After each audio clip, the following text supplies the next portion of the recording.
habitar en tu presencia, menguar para que crezcas tú y cada día seré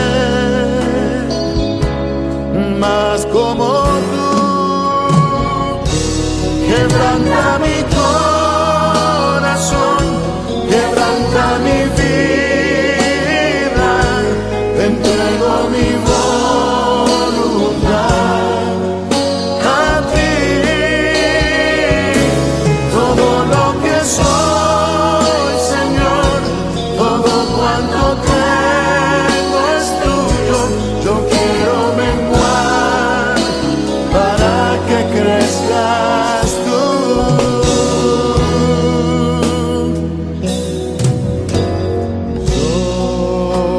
Yo quiero más de ti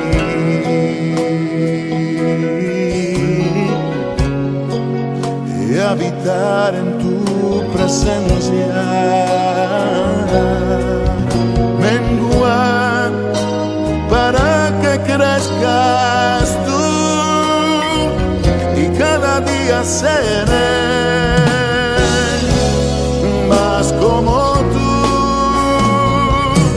Quebranta mi corazón, quebranta mi vida, te entrego mi voluntad a ti.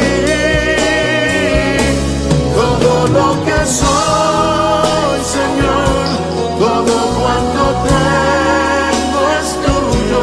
Yo quiero menguar para que crezcas tú. Quebranta mi corazón, Quebranta mi vida, transfórmame entrego mi voz a ti, Señor, a ti. solo a ti. Todo lo que soy, Señor, Todo cuanto tengo es tuyo. Yo quiero menguar para que crezcas tú. Yo quiero menguar para que crezcas tú. Yo quiero menguar para que crezcas tú, Jesús.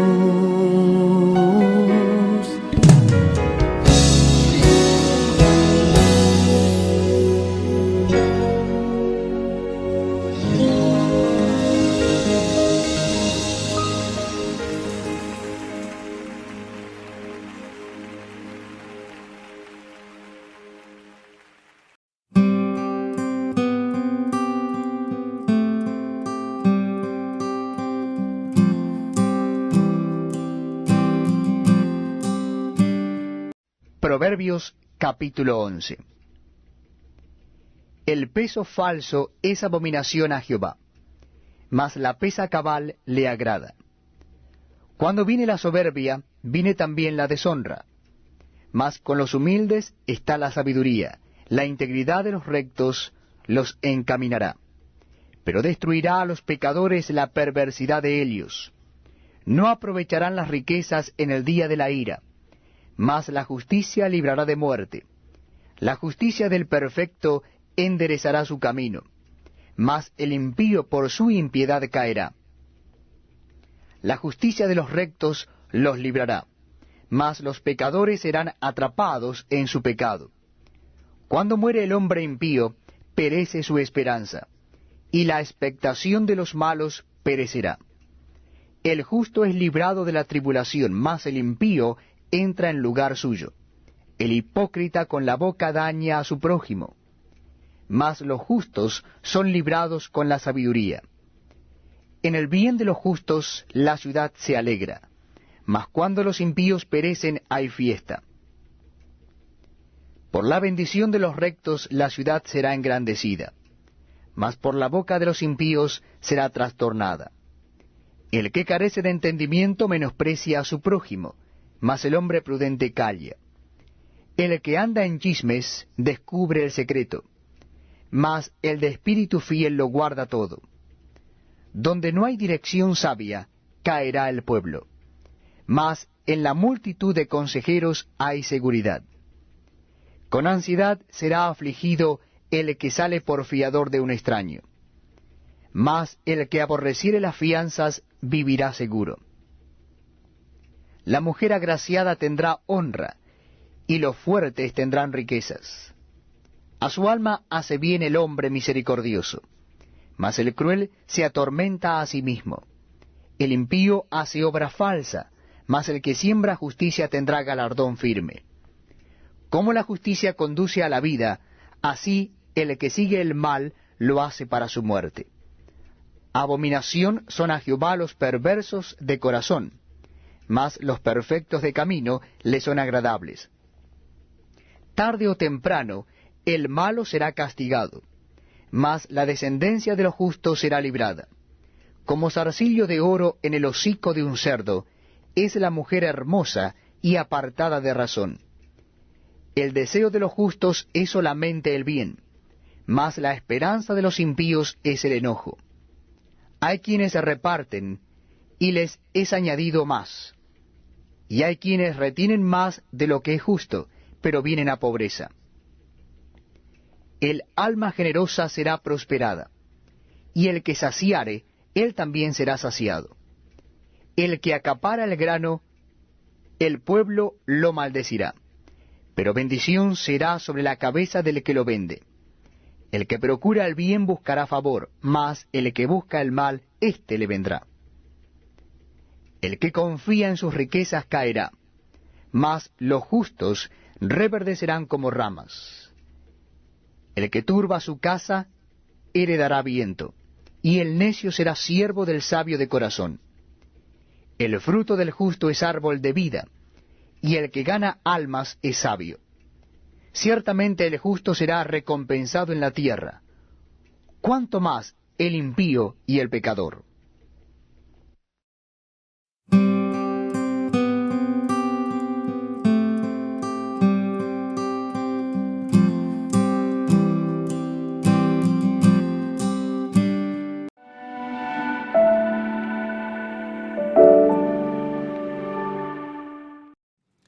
Proverbios 11. Elecciones de un hijo de Dios.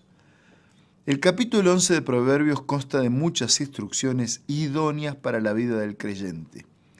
El escritor muestra a través de comparaciones que las malas actitudes desencadenan consecuencias malas. Por otro lado, se muestra que las buenas actitudes acarrean buenos resultados. En todo el capítulo se realizan comparaciones de acciones buenas y malas. Así también se recalca los bienes que recibe la persona generosa. Los primeros versículos muestran las más bajas actitudes que el hombre puede tener. Actitudes como soberbia, perversidad, falsedad, son objetos de comparaciones frente a la humildad, la integridad, la cabalidad. El primer versículo enfatiza: Dios abomina la balanza falsa, el peso cabal le agrada. La palabra del original hebreo para abominación se entiende también como algo repugnante, de mal gusto, de mal olor. Por otro lado, el término empleado en agradar se entiende como algo de deleite, de dicha, de gozo. Por lo tanto, podemos decir que Él encuentra gozo y deleite en creyentes integralmente completos, hijos fieles al Señor. Otro tema que se resalta en este capítulo es la justicia. La integridad y rectitud es objeto de comparación frente a la impiedad y pecaminosidad. Quien sigue el sendero de la impiedad cae o será alcanzado por la maldad. Dios anhela que sus hijos transiten por los senderos correctos. Él desea que adopten actitudes buenas, las cuales resulten en bendición para sí y quienes le rodean. En el Nuevo Testamento, Cristo nos invita a buscar primeramente el reino de Dios y su justicia, y además se nos advierte de las repercusiones de malas elecciones y actitudes. Por eso, la principal exhortación es practicar lo bueno y desechar lo malo.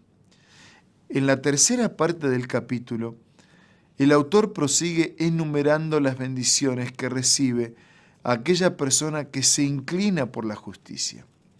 Afirma que ésta conduce a la vida, muy opuesto a la persona que elige el mal y haya muerte. El versículo 20 enfatiza que los de camino intachable le son agradables al Señor, pero los de mente perversa los aborrece. Estos malvados de mente son los que se desvían del camino de rectitud y bondad. En la parte final del capítulo, Salomón exhorta al lector a procurar practicar el bien. Paralelamente, advierte las consecuencias de practicar el mal.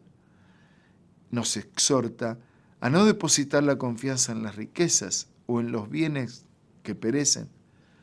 Este capítulo es una carta para los hijos de Dios. Nos invita a la reflexión, nos muestra la raíz de todo problema, nos advierte la consecuencia de practicar lo malo, nos exhorta a inclinarnos por lo bueno.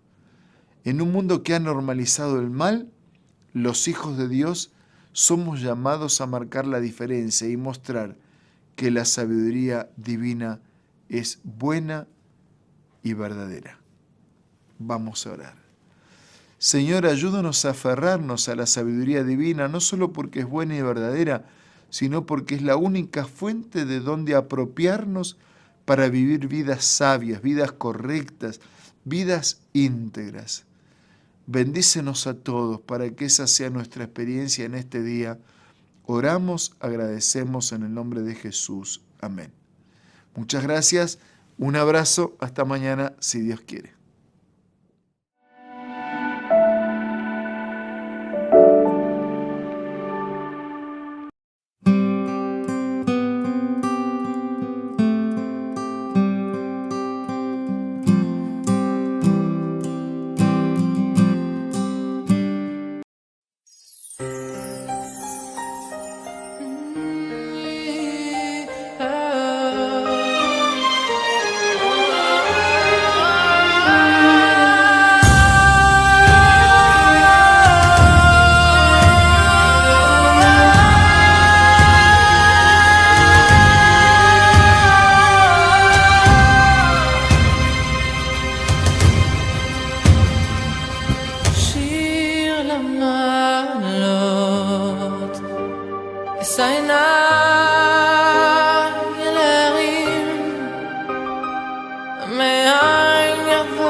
עושה שמיים וארץ, אל יתן למות רגליך, אל ינום שומרך, הנה לא ינום ולא יישן שומר ישראל, השם שומרך, השם צילך, על יד ימינך, יומם השמש לא יככה וירח בלילה, שבשמוך מכל רע תשמור את נפשך, השם ישמור צאתך ובואך מאדם ועד עולם.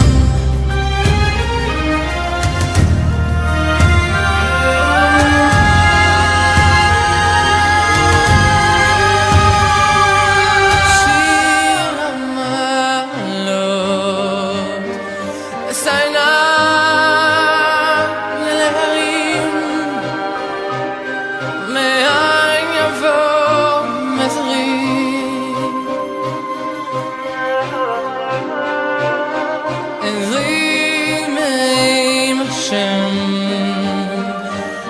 השמיים והארץ, אני אתן למות רגליך, אל ינום שומריך, הנה לא ינום ולא יישן שומר ישראל, השם שומריך, השם צילך, על יד ימינך, יומם השמש לא יככה, וירח בלילה, השם ישמורך מכל רע, ישמור את נפשך, השם ישמור צאתך ובואך, מעתה ועד עולם,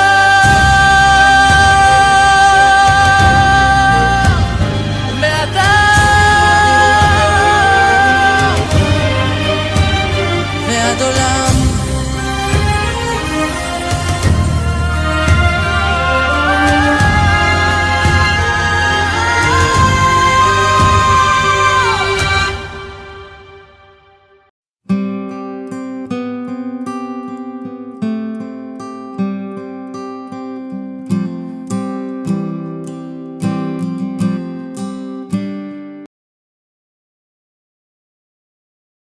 El libro de Éxodo. En el primer relato exploramos los capítulos 1 al 18, que nos cuentan la historia fundacional de cómo Dios rescató a los esclavos israelitas, confrontando y derrotando a Faraón, y proveyendo una salida de escape a través de la sangre del Cordero Pascual. Dios, luego, liberó a su pueblo llevándolos a través de las aguas del mar y hacia el desierto, donde sorprendentemente ellos refunfuñaron y se quejaron. La segunda mitad del libro de Éxodo abre con Moisés guiando a Israel al pie del monte Sinaí, en donde Dios invita a la nación de Israel a entrar en una relación de pacto con Él. Aquí llegamos a otro momento clave en la narrativa bíblica, porque está retomando y desarrollando la promesa de Dios a Abraham. Recuerda, en el libro de Génesis Dios prometió que a través de la familia de Abraham, de alguna manera, Él restauraría su bendición a todas las naciones. Y aquí aprendemos más. Dios dice que Israel obedece los términos del pacto. Ellos estarán tan moldeados por las leyes, enseñanzas y justicia de Dios que se convertirán en un reino de sacerdotes. Ellos se convertirán en los representantes de Dios y le mostrarán a todas las naciones cómo en verdad es Dios. El pueblo de Israel aceptó la oferta con emoción. La presencia de Dios se muestra en la cima del monte Sinaí en forma de nubes, rayos y truenos.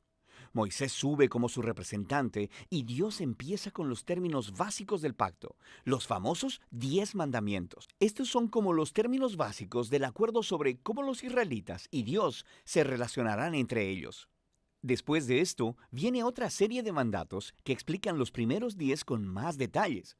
Hay leyes sobre la adoración de Israel, sobre la justicia social, sobre cómo deben vivir juntos. Todo ello para hacer de Israel una nación de justicia y de generosidad diferente de las otras naciones. Moisés escribe todas estas leyes y las trae al pueblo, quien, de nuevo, aceptó gozosamente entrar en este pacto con Dios. Una vez que lo hacen, Dios lleva la relación al siguiente paso. Él le dice a Moisés que quiere que su santa, divina y buena presencia venga y more en medio de Israel, lo cual desarrolla otro aspecto de las promesas del pacto de Dios. Recuerda, después de la rebelión de la humanidad en el Edén, perdieron el acceso a la presencia de Dios. Pero ahora, a través de la familia de Abraham, la presencia de Dios se hace de nuevo accesible a través de esta relación de pacto, primero con Israel y después de alguna manera con todas las naciones. Lo que sigue son 7 capítulos de planos arquitectónicos detallados de esta carpa sagrada llamada el tabernáculo. Hay un patio exterior con un altar. En el centro hay una carpa con una habitación externa y una habitación interna. Dentro de la habitación interna, que es llamada el lugar santísimo, hay una caja de oro llamada el Arca del Pacto. Hay esculturas de criaturas angelicales sobre ella. Ese es el centro de la presencia de Dios. Hay muchos detalles en esos capítulos. Es importante saber que cada pieza tiene un valor simbólico. Todas las flores, los ángeles, el oro y las joyas son un eco del jardín del Edén, el lugar donde Dios y los humanos vivieron juntos en intimidad.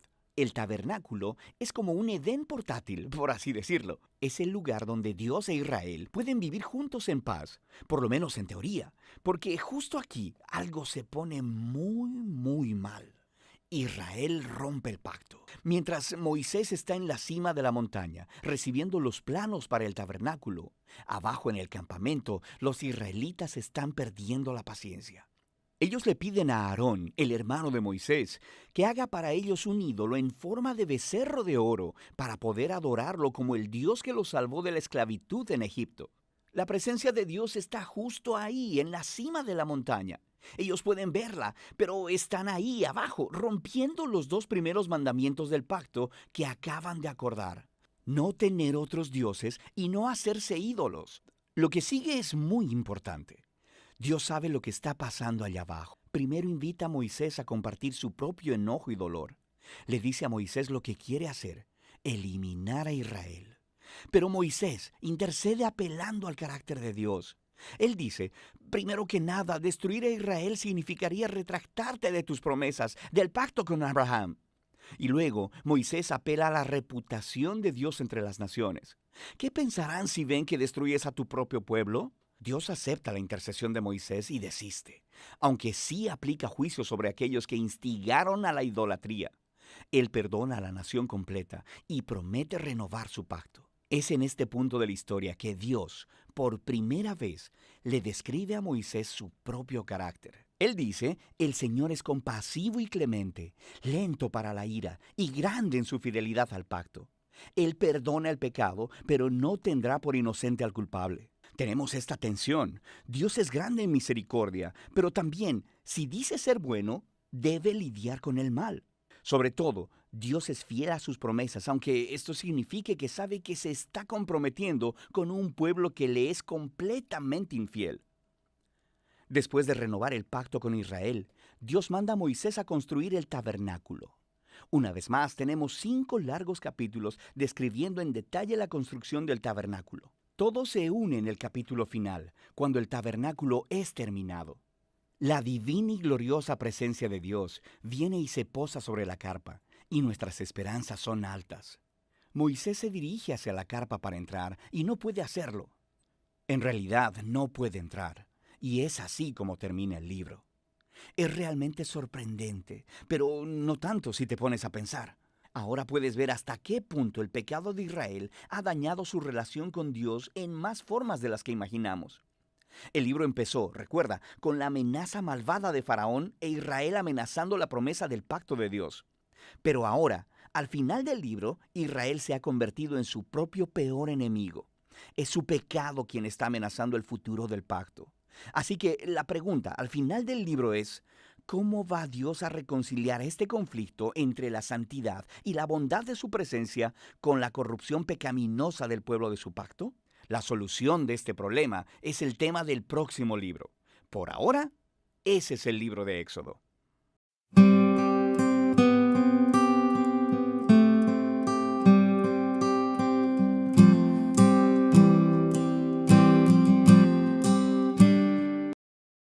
El libro del Éxodo, capítulo 20. Luego, Dios le dio al pueblo las siguientes instrucciones. Yo soy el Señor tu Dios, quien te rescató de la tierra de Egipto, donde eras esclavo. No tengas ningún otro Dios aparte de mí. No te hagas ninguna clase de ídolo ni imagen de ninguna cosa que está en los cielos, en la tierra o en el mar. No te inclines ante ellos ni les rindas culto, porque yo, el Señor tu Dios, soy Dios celoso, quien no tolerará que entregues tu corazón a otros dioses. Extiendo los pecados de los padres sobre sus hijos, Toda la familia de los que me rechazan queda afectada, hasta los hijos de la tercera y la cuarta generación. Pero derramo amor inagotable por 1000 generaciones sobre los que me aman y obedecen mis mandatos. No hagas mal uso del nombre del Señor tu Dios. El Señor no te dejará sin castigo si usas mal su nombre.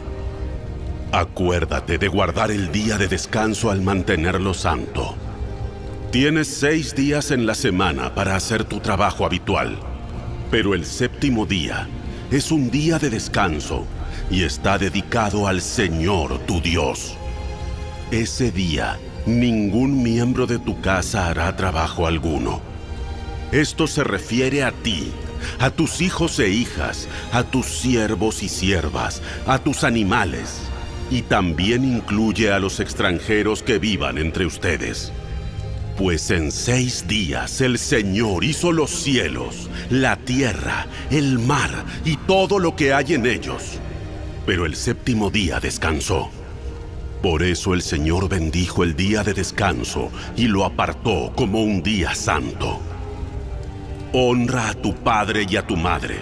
Entonces tendrás una vida larga y plena en la tierra que el Señor tu Dios te da. No cometas asesinato.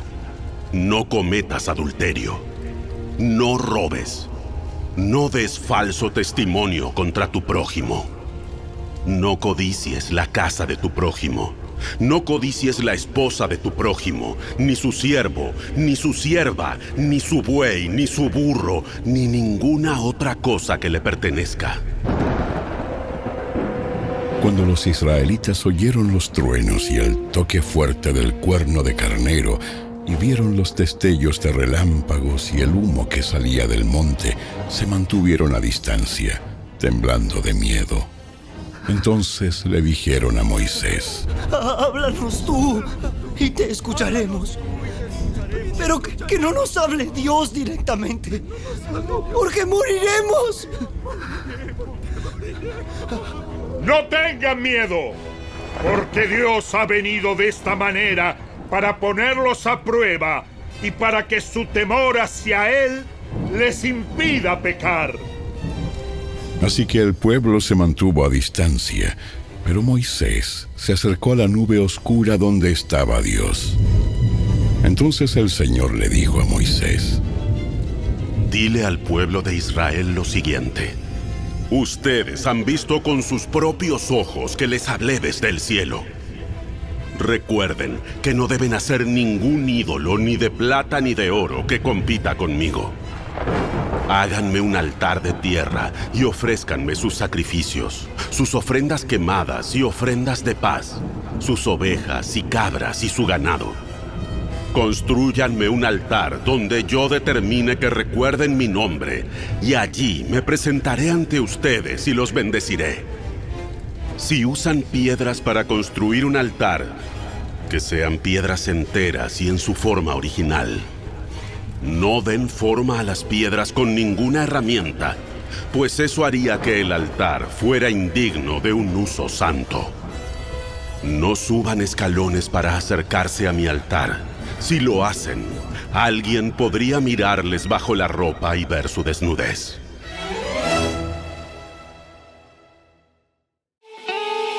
Si te gustó este video, dale me gusta, suscríbete a nuestro canal y asegúrate de activar la campanita de notificaciones para que siempre estés al día con nuestros nuevos recursos.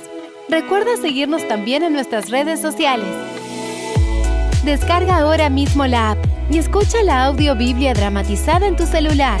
Busca lectura pública de la Biblia en la tienda de tu dispositivo o vea la descripción de este video, donde también encontrarás los links de descarga. Para ver el siguiente video, toca el recuadro que aparece en tu pantalla. ¡Hasta pronto!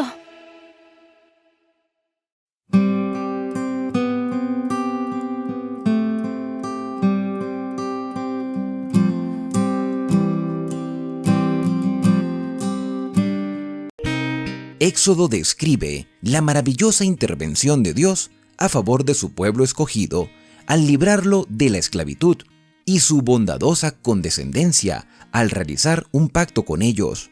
El tema que atraviesa todo el libro como un hilo de oro es el propósito de mostrar que ni la repetida infidelidad del pueblo escogido, ni la oposición de la mayor nación de la tierra podrían desbaratar el plan de Dios para su pueblo.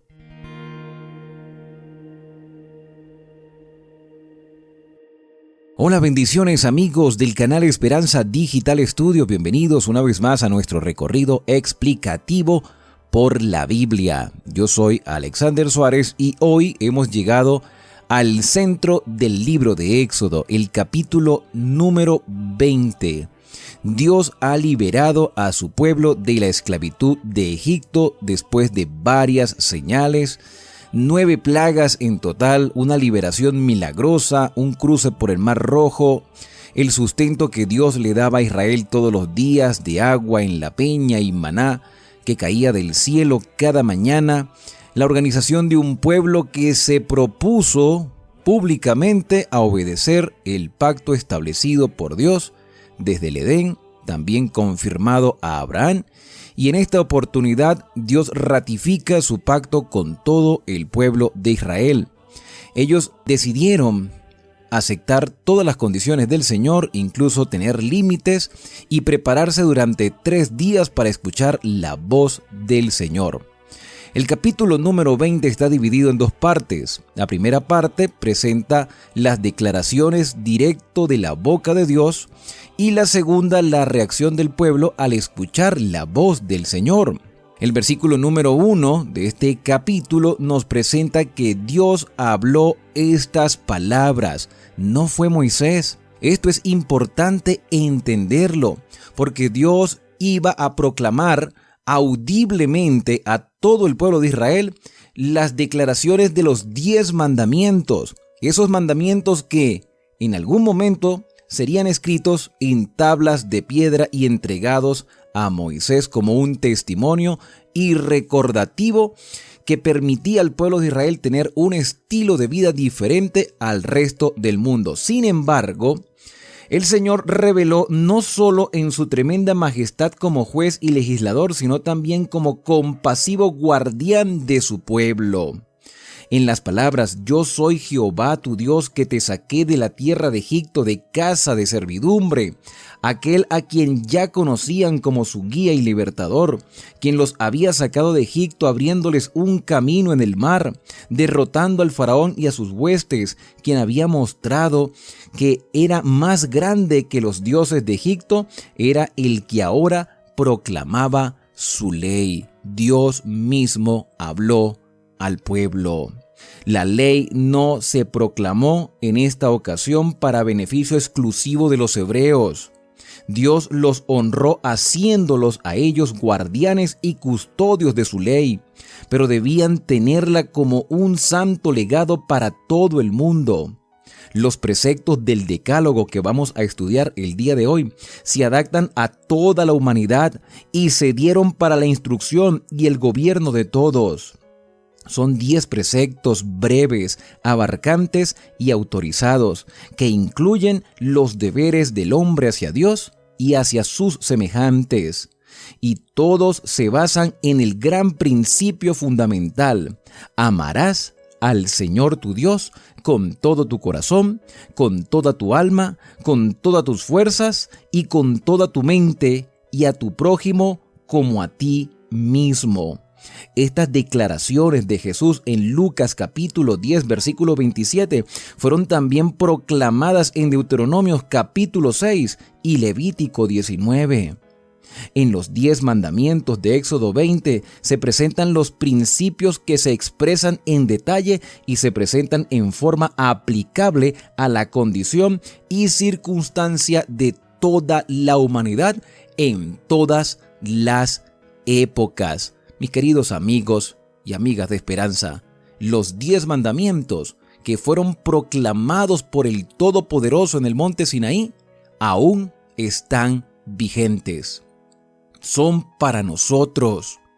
Mi querido hermano, que tienes fe en el Señor Jesús, que crees que Cristo es tu Salvador personal y que vino a morir en la cruz para pagar el precio de nuestros pecados. Cristo vino a vindicar el carácter del Padre en obediencia a los preceptos divinos proclamados en el monte Sinaí. Los 10 mandamientos son para todos nosotros y están vigentes el día de hoy.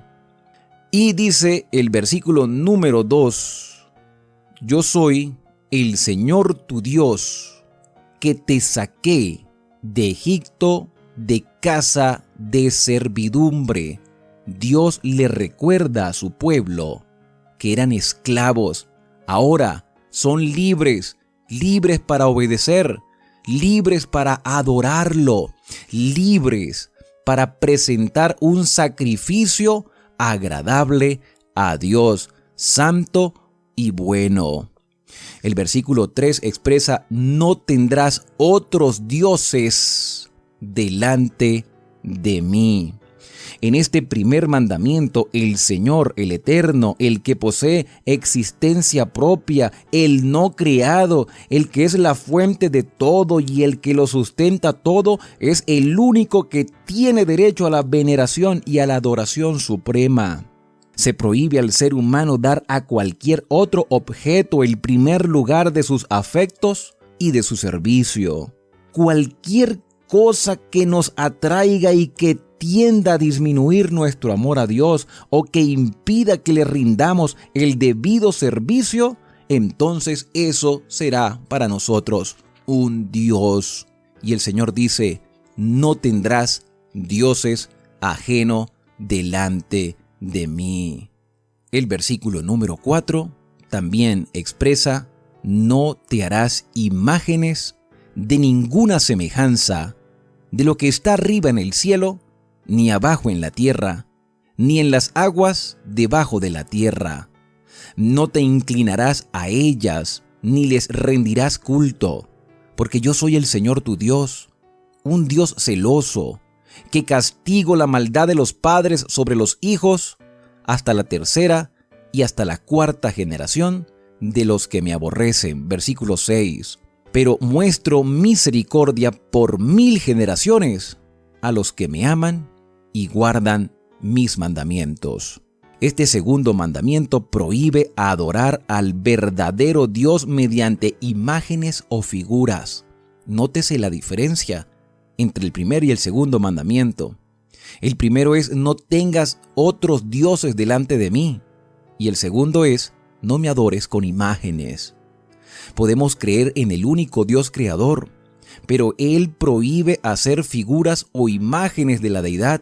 Muchas naciones paganas aseveraban que sus imágenes no eran más que figuras o símbolos mediante los cuales se adoraban a la deidad, pero Dios declaró que tal culto es pecado. El tratar de representar al Eterno mediante objetos materiales degrada el concepto que el hombre tiene de Dios. La mente apartada de la infinita perfección del Señor es atraída hacia la criatura más bien que al Creador, y el hombre se degrada a sí mismo en la medida en que se rebaja su concepto de Dios. El Señor dice: yo soy tu Dios, fuerte y celoso. La relación estrecha y sagrada de Dios con su pueblo se representa mediante el símbolo del matrimonio, puesto que la idolatría es adulterio espiritual. El desagrado de Dios bien puede llamarse celos. Y por eso el Señor dice: visito la maldad de los padres sobre los hijos hasta la tercera y cuarta generación de los que me aborrecen. Es inevitable que los hijos sufran las consecuencias de la maldad de sus padres, pero no son castigados por la culpa de sus padres, a no ser que participen de los pecados de estos. Sin embargo, generalmente los hijos siguen los pasos de los padres. Por la herencia y por el ejemplo, los hijos llegan a ser participantes de los pecados de sus progenitores. Las malas inclinaciones, el apetito pervertido, la moralidad depravada, además de las enfermedades y la degeneración física, se transmiten como un legado de padres a hijos hasta la tercera y cuarta generación, es decir, padres, hijos, nietos y bisnietos. Esta terrible verdad debiera tener un poder solemne para impedir que los hombres sigan una conducta pecaminosa. El Señor nos recuerda que hace misericordia por millares a los que le aman y guardan sus mandamientos. Este segundo mandato, al prohibir la adoración de los falsos dioses, demanda que se adore al Dios verdadero, y a los que son fieles en servir al Señor se les promete misericordia no solo hasta la tercera y cuarta generación, que es el tiempo que su ira amenaza a los que le odian, sino hasta la 1000ª generación. El mandamiento número 3, que está en el versículo número 7 de Éxodo 20, expresa: no tomarás el nombre del Señor tu Dios en vano, porque el Señor no dará por inocente al que tomare su nombre en vano. Este tercer mandamiento no solo prohíbe el jurar en falso y pronunciar blasfemias tan comunes, sino también el uso del nombre de Dios de una manera frívola o descuidada sin considerar su tremendo significado. Deshonramos a Dios cuando mencionamos su nombre en la conversación ordinaria, cuando apelamos a Él por asuntos triviales, cuando repetimos su nombre con frecuencia y sin reflexión. El Salmo 111, versículo 9 nos recuerda que santo y terrible es el nombre del Señor. Todos debemos meditar en su majestad, en su pureza y en su santidad, para que el corazón comprenda su exaltado carácter y su santo nombre se pronuncie con respeto y solemnidad. Ahora hemos llegado al versículo número 8, que dice de la siguiente manera: acuérdate del día sábado para santificarlo. Algunas versiones mencionan que es el día de reposo o séptimo día, y con un pequeño asterisco en la parte final de cada hoja de la escritura aparece aquí equivale a sábado. Así que la traducción acuérdate del día sábado es la mejor para expresar el sentido de este mandamiento. El mandamiento dice: acuérdate del día sábado para santificarlo. 6 días trabajarás y harás toda tu obra, pero el séptimo día será sábado para el Señor tu Dios. No harás en él obra alguna, ni tú, ni tu hijo, ni tu hija, ni tu esclavo, ni tu esclava, ni tu animal, ni el forastero que está dentro de tus puertas. Porque en 6 días el Señor hizo los cielos, la tierra, el mar y todo lo que hay en ellos, y reposó en el séptimo día. Por eso el Señor bendijo el día sábado y lo santificó. El cuarto mandamiento, mis queridos amigos, no presenta el sábado como una institución nueva, sino como establecido en el tiempo de la creación del mundo. Hay que recordar y observar el sábado como monumento de la creación. Por eso el versículo comienza: acuérdate, porque ya era un mandamiento establecido desde el mismo Edén. Acuérdate del sábado para que no se te olvide. Acuérdate de santificarlo. Acuérdate de solo trabajar 6 días y hacer toda tu obra, pero recuerda que el séptimo día es sábado del Señor. No hagas en él obra alguna. Y esto ya lo hemos estudiado en capítulos anteriores, especialmente cuando mencionamos la caída del maná. También el Señor nos recuerda que Él hizo el cielo, la tierra, el mar y todo lo que en ellos hay, y reposó en el séptimo día. Si el pecado no hubiese entrado a la tierra, todos los seres humanos estarían obedeciendo este mandamiento. Si el Edén se hubiese mantenido en su perfección y si Adán y Eva no hubiesen desconfiado en el Señor, este tema no tendría discusión. El tema del sábado forma parte también de la lucha en el gran conflicto entre el bien y el mal. En el libro de Apocalipsis podemos ver en el mensaje de los 3 ángeles de Apocalipsis 14 que el primer ángel estaba volando por en medio del cielo con el evangelio eterno, y si es eterno, no tiene fecha de vencimiento.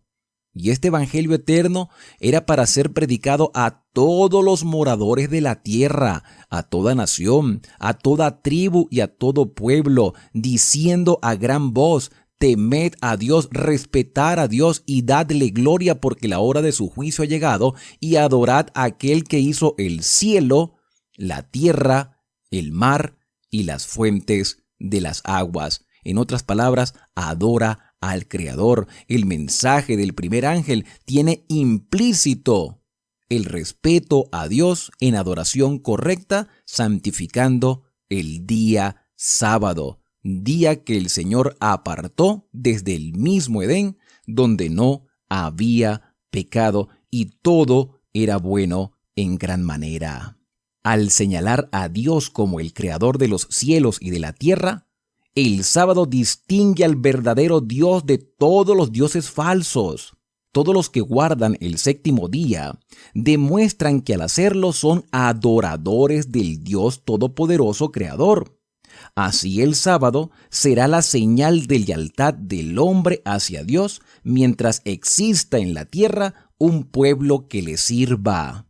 El cuarto mandamiento es, entre todos los 10, el único que contiene tanto el nombre como el título del legislador. Es el único que establece por autoridad de quién se dio la ley. Así contiene el sello de Dios. Dios ha dado a los hombres 6 días para trabajar y requiere que su trabajo sea hecho durante esos 6 días laborales. En el sábado puede hacerse las obras absolutamente necesarias y obras de misericordia.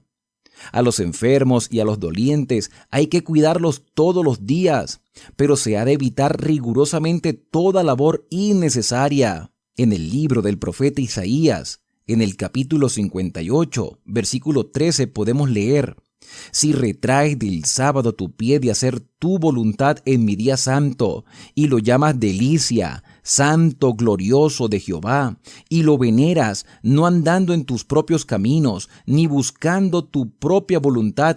No se acaba aquí la prohibición. También dice, ni hablando tus propias palabras. Los que durante el sábado hablan de negocios o hacen proyectos son considerados por Dios como si realmente realizaran transacciones comerciales. Para santificar el sábado, no debemos siquiera permitir que nuestros pensamientos se detengan en cosas de carácter mundanal. Y el mandamiento incluye a todos los que están dentro de nuestras puertas. Los habitantes de la casa deben dejar sus negocios terrenales durante las horas sagradas.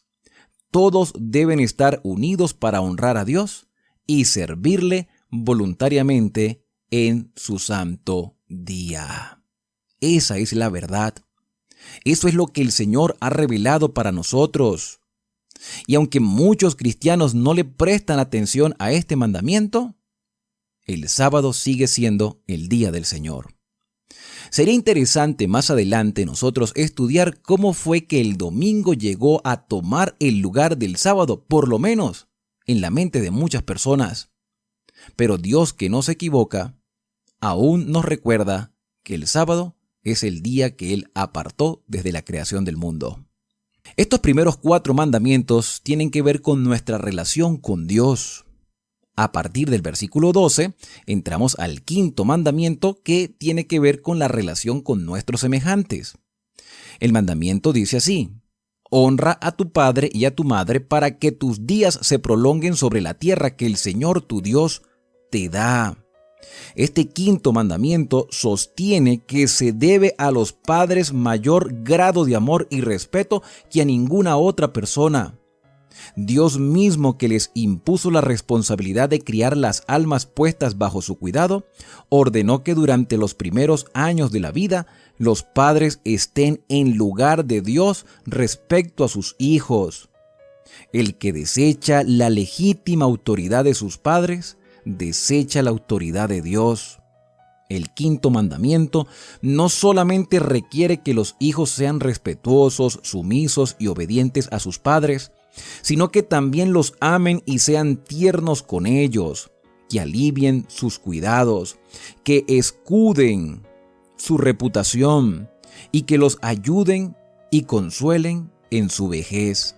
Este es, dice el apóstol Pablo, el primer mandamiento con promesa para Israel que esperaba entrar pronto en Canaán. Esto significaba la promesa de que los obedientes vivirían largos años en aquella buena tierra, pero tiene un significado más amplio, pues incluye a todo el Israel de Dios y promete la vida eterna sobre la tierra cuando ésta sea librada de la maldición del pecado. El versículo número 13 dice, no matarás. Este sexto mandamiento incluye que todo acto de injusticia que contribuya a abreviar la vida, el espíritu de odio y de venganza, o el abrigar cualquier pasión que se traduzca en hechos perjudiciales para nuestros semejantes o que nos lleve siquiera a desearles mal.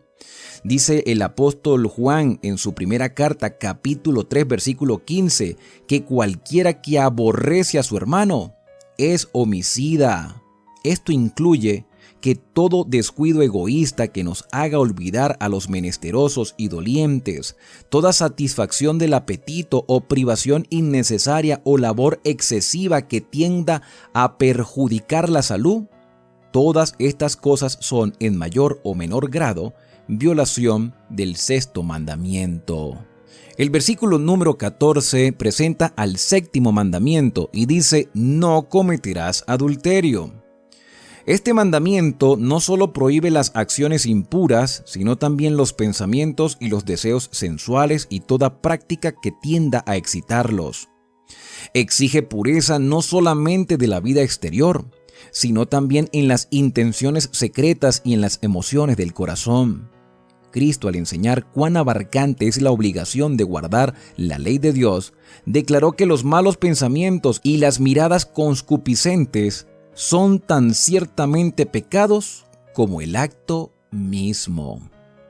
Versículo número 15, octavo mandamiento, no robarás. Esta prohibición incluye tanto los pecados públicos como los privados. El octavo mandamiento condena el robo de hombres y el tráfico de esclavos y prohíbe las guerras de conquista, condena el hurto y el robo, exige estricta integridad en los más mínimos pormenores de los asuntos de la vida, prohíbe la excesiva ganancia en el comercio y requiere el pago de la deuda y de salarios justos. Implica que toda tentativa de sacar provecho de la ignorancia, la debilidad o desgracia de los demás se anota como un fraude en los registros del cielo. No dirás contra tu prójimo falso testimonio. Noveno mandamiento. La mentira acerca de cualquier asunto, todo intento o propósito de engañar a nuestro prójimo están incluidos en este mandamiento. La falsedad consiste en la intención de engañar. Mediante una mirada, un ademán, una expresión del semblante, se puede mentir tan eficazmente como si se anunciaran palabras. Toda exageración intencionada, toda insinuación o palabras indirectas dichas con el fin de producir un concepto erróneo o exagerado, hasta la exposición de los hechos de manera que den una idea equivocada, todo esto es mentir. Este precepto prohíbe todo intento de dañar la reputación de nuestros semejantes por medio de las tergiversaciones o suposiciones malintencionadas, mediante calumnias o chismes. Hasta la supresión intencional de la verdad, hecha con el fin de perjudicar a otros, es una violación del noveno mandamiento.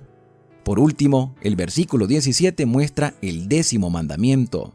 No codiciarás la casa de tu prójimo, no codiciarás la mujer de tu prójimo, ni su esclavo, ni su esclava, ni su buey, ni su asno, ni cosa alguna de tu prójimo.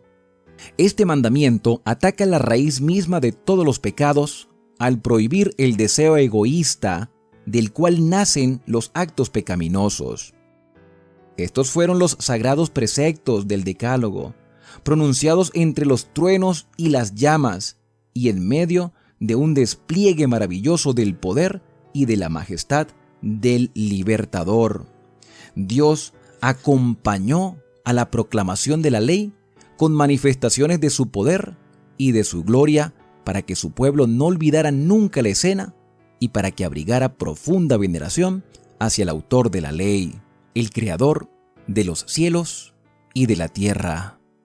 El Señor también quería revelar a todos los seres humanos en el mundo la santidad, la importancia y la perpetuidad de su ley. A partir del versículo 18 de este capítulo 20 vemos la reacción del pueblo ante las palabras del Señor. Todo el pueblo vio y oyó los truenos, los relámpagos, el sonido y la bocina y el monte que humeaba, y temblando de miedo se mantuvieron lejos. Versículo 19. Dijeron a Moisés: habla tú con nosotros y escucharemos, pero no hable Dios con nosotros, no sea que muramos. Y Moisés respondió al pueblo: no teman, porque Dios ha venido para probaros, a fin de que su temor esté delante de ustedes, para que no pequen. Aquí podemos ver que el pueblo se tapaban los oídos para no escuchar la voz del Señor. Querían que fuera Moisés ese intermediario que se comunicara con Dios y le transmitiera su mensaje al pueblo. Y una vez más podemos decir que quizá esta sea la respuesta por la cual Dios no habla a su pueblo el día de hoy audiblemente, sino a través de su palabra, porque no estamos preparados para escuchar la voz de Dios. Israel se había preparado durante 3 días y aún así no se sentían preparados para escuchar la voz del Señor. Dice el versículo 21 que el pueblo se mantuvo a distancia y Moisés se acercó a la densa oscuridad donde estaba Dios, y el Señor dijo a Moisés: así dirás a los hijos de Israel: ustedes han visto que he hablado desde los cielos con ustedes. No se hagan dioses de plata junto a mí, tampoco se hagan dioses de oro. Harán para mí un altar de tierra y sobre él sacrificarán holocaustos y ofrendas de paz, ovejas y vacas. En cualquier lugar donde yo haga recordar mi nombre, vendré a ti y te bendeciré. Y si me haces altar de piedra, no lo construyas con piedras labradas, porque si alzas una herramienta sobre él, lo profanarás. Tampoco subirás por gradas a mi altar, para que tu desnudez no sea descubierta sobre él. Estos detalles de la construcción de altares lo vamos a estudiar más adelante en capítulos posteriores. El significado de los sacrificios y cada uno de los detalles que se iban a empezar a aplicar en el pueblo de Israel y sus enseñanzas para nosotros. Por lo demás, mis queridos hermanos, este capítulo número 20 nos enseña grandes lecciones. Los 10 mandamientos siguen vigentes, son para nosotros. El pecado es transgresión de la ley. Y el Señor dijo: yo no he venido para abolir la ley ni los profetas. He venido para cumplir. Y mientras existe el cielo y la tierra, ni una jota ni una tilde pasará de la ley hasta que todo haya acontecido. Mientras existe el cielo y la tierra, los mandamientos son beneficiosos para nosotros. Pero seamos sinceros, todos sabemos que matar, robar, adulterar, mentir, defraudar es malo. Pero uno de los mandamientos más atacados incluso por los cristianos protestantes es la obediencia al 4º mandamiento. ¿Por qué? Porque quizás no nos conviene y queremos a un Dios a nuestra conveniencia y a nuestros intereses personales. Dios quiere educar a su pueblo ahora, porque pronto iremos a la patria celestial. Bien, mis queridos amigos, y con esto hemos llegado al final de nuestro capítulo 20 por el día de hoy. Este capítulo que nos presenta los principios universales del gobierno de Dios. Que Dios les bendiga, mis queridos amigos. La invitación es para mañana, cuando seguiremos con nuestro recorrido explicativo por la palabra de Dios. Yo soy Alexander Suárez. No te vayas sin suscribirte a este canal de esperanza. Activa las notificaciones. Comparte estos videos con otras personas para juntos seguir creciendo en el conocimiento de la palabra de Dios. Nos vemos mañana cuando continuemos nuestro recorrido en el capítulo 21 del libro de Éxodo.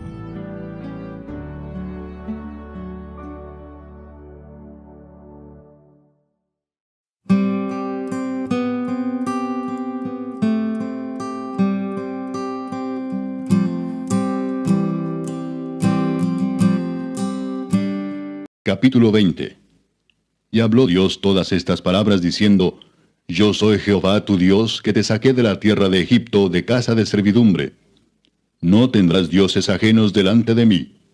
No te harás imagen ni ninguna semejanza de lo que esté arriba en el cielo, ni abajo en la tierra, ni en las aguas debajo de la tierra. No te inclinarás a ellas ni las honrarás, porque yo soy Jehová tu Dios, fuerte, celoso, que visito la maldad de los padres sobre los hijos, hasta la tercera y cuarta generación de los que me aborrecen, y hago misericordia a millares, a los que me aman y guardan mis mandamientos. No tomarás el nombre de Jehová tu Dios en vano, porque no dará por inocente Jehová al que tomare su nombre en vano. Acuérdate del día de reposo para santificarlo.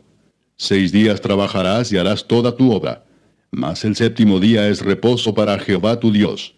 No hagas en él obra alguna, tú, ni tu hijo, ni tu hija, ni tu siervo, ni tu criada, ni tu bestia, ni tu extranjero que está dentro de tus puertas.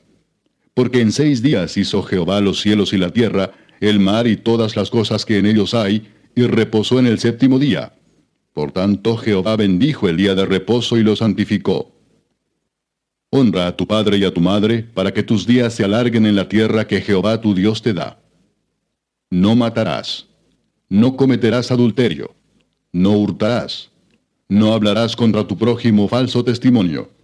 No codiciarás la casa de tu prójimo, no codiciarás la mujer de tu prójimo, ni su siervo, ni su criada, ni su buey, ni su asno, ni cosa alguna de tu prójimo. Todo el pueblo observaba el estruendo y los relámpagos, y el sonido de la bocina, y el monte que humeaba, y viéndolo el pueblo temblaron y se pusieron de lejos. Y dijeron a Moisés, Habla tú con nosotros, y nosotros oiremos, pero no hable Dios con nosotros para que no muramos. Y Moisés respondió al pueblo, No temáis, porque para probaros vino Dios, y para que su temor esté delante de vosotros, para que no pequéis. Entonces el pueblo estuvo a lo lejos, y Moisés se acercó a la oscuridad en la cual estaba Dios. Y Jehová dijo a Moisés, Así dirás a los hijos de Israel, Vosotros habéis visto que he hablado desde el cielo con vosotros. No hagáis conmigo dioses de plata, ni dioses de oro os haréis. Altar de tierra harás para mí, y sacrificarás sobre él tus holocaustos y tus ofrendas de paz, tus ovejas y tus vacas. En todo lugar donde yo hiciere que esté la memoria de mi nombre, vendré a ti y te bendeciré. Y si me hicieres altar de piedras, no las labres de cantería, porque si alzares herramientas sobre él, lo profanarás.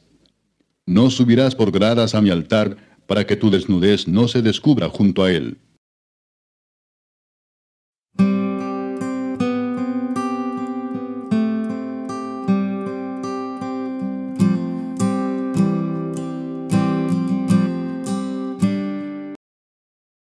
A chuva que cai, foi Deus quem disse: vai, vai molhar o campo seco, pois a rosa quer desabrochar. O dia vai raiar e o beija-flor vai passar, vai passar.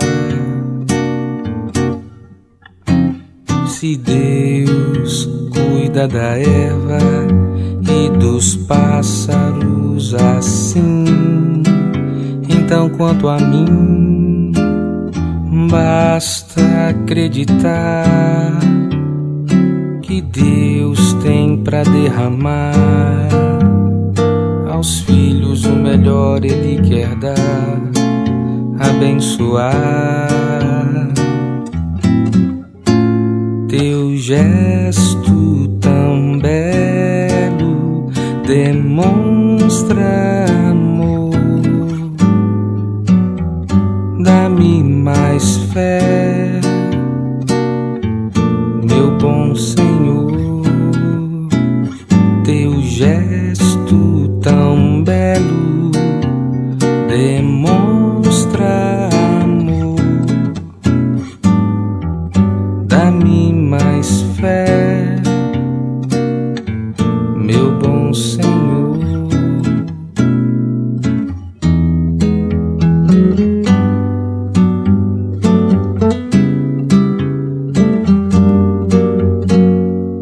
A chuva que cai, foi Deus quem disse: vai, vai molhar o campo seco, pois a rosa quer desabrochar. O dia vai raiar e o beija-flor vai passar, vai passar. Se Deus cuida da erva e dos pássaros assim, então quanto a mim, basta acreditar que Deus tem pra derramar aos filhos o melhor Ele quer dar, abençoar. Teu gesto tão belo demonstra amor. Dá-me mais fé